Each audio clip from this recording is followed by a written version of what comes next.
Shalom Bapak Ibu Saudara-saudara, kawan-kawan guru-guru sekolah minggu dimanapun berada, salam jumpa, salam sunerisis. Melayani sekolah minggu adalah keputusanku, tetapi melayani Tuhan adalah kewajibanku. Amanginang tetaplah setia marsermon, berkhotbah atau tidak berkhotbah. Semua guru sekolah minggu wajib marsermon dan saling melayani satu dengan yang lain. Amanginang ya, dan berikan pelayanan yang terbaik buat generasi muda gereja dan bangsa kita. Amanginang, mari tetap setia marsermon Matius 18 ayat 1 sampai ayat 5. Pada waktu itu datanglah murid-murid itu kepada Yesus dan bertanya, "Siapakah yang terbesar dalam kerajaan sorga?" Maka Yesus memanggil seorang anak kecil dan menempatkannya di tengah-tengah mereka. Lalu berkata, "Aku berkata kepadamu, sesungguhnya jika kamu tidak bertobat dan menjadi seperti anak kecil ini, kamu tidak akan masuk ke dalam kerajaan sorga. Sedangkan barang siapa merendahkan diri dan menjadi seperti anak kecil ini, dialah yang terbesar dalam kerajaan sorga.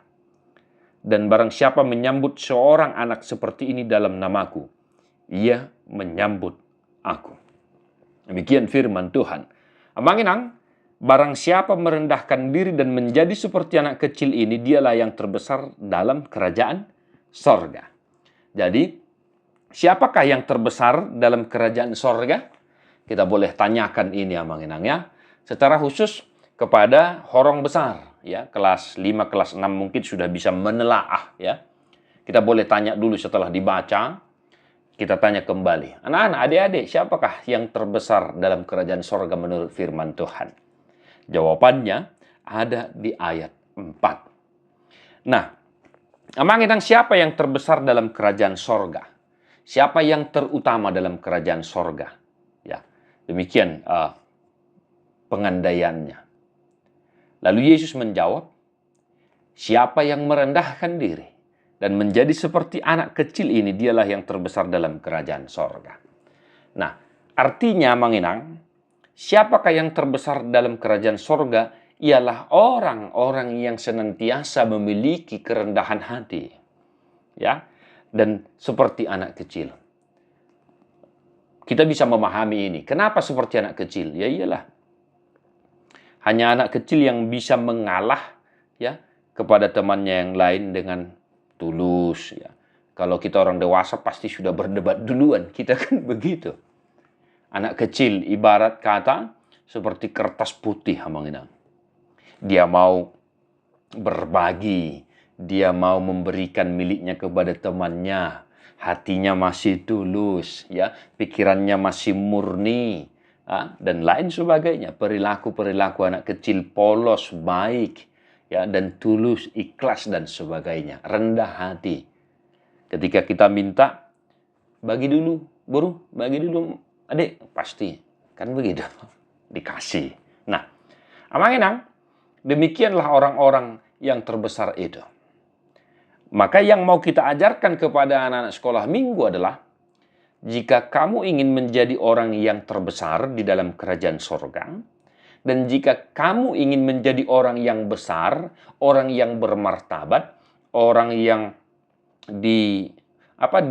dihormati, milikilah karakter yang rendah hati, tulus dan ikhlas.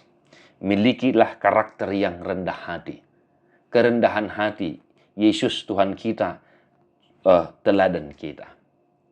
Nah, sama seperti minggu yang lalu amanginang ya, perilaku takut akan Tuhan. Nah, di sini karakter kerendahan hati harus dimiliki. Bagaimana itu karakter kerendahan hati? Nah, tidak sombong, tidak angkuh, mau berbagi, ya, dan tidak melakukan hal-hal yang tidak elok, yang tidak pantas dan sebagainya. Nah, Bapak Ibu Saudara-saudara, kawan-kawan guru-guru sekolah minggu, ya, itu yang pertama. Nah, yang kedua, aku berkata kepadamu, sesungguhnya jika kamu tidak bertobat dan menjadi seperti anak kecil ini, kamu tidak akan masuk ke dalam kerajaan sorga. Nah, yang kedua, kita ingatkan anak-anak sekolah minggu kita supaya tetap menghidupi pertobatan. Nah, bagaimana dalam kehidupan anak-anak sekolah minggu menghidupi pertobatan? Nah, mereka mereka sudah tahu mana yang baik dan yang tidak baik secara khusus horong tiga, horong besar. Supaya mereka meninggalkan perilaku yang tidak baik. Ya, supaya mereka tidak memiliki cara-cara hidup yang tidak baik, yang tidak sopan dan lain sebagainya. Ya, anak-anak zaman kita sekarang, Bapak Ibu Saudara-saudara, harus hati-hati ya. Harus hati-hati.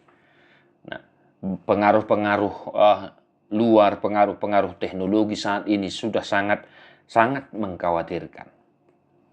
Nah, maka kita ingatkan anak-anak sekolah minggu kita supaya perlu juga menghidupi pertobatan.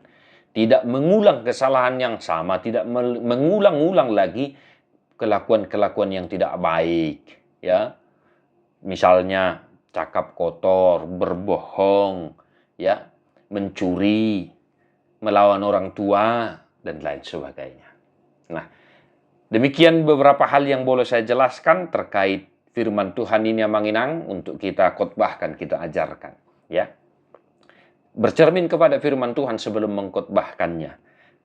Jelaskanlah, gumuli, kembangkan sesuai dengan situasi pelayanan di gereja kita masing-masing. Tetap semangat amanginang melayani sekolah minggu. Salam Sunday Yesus. God bless you non-stop.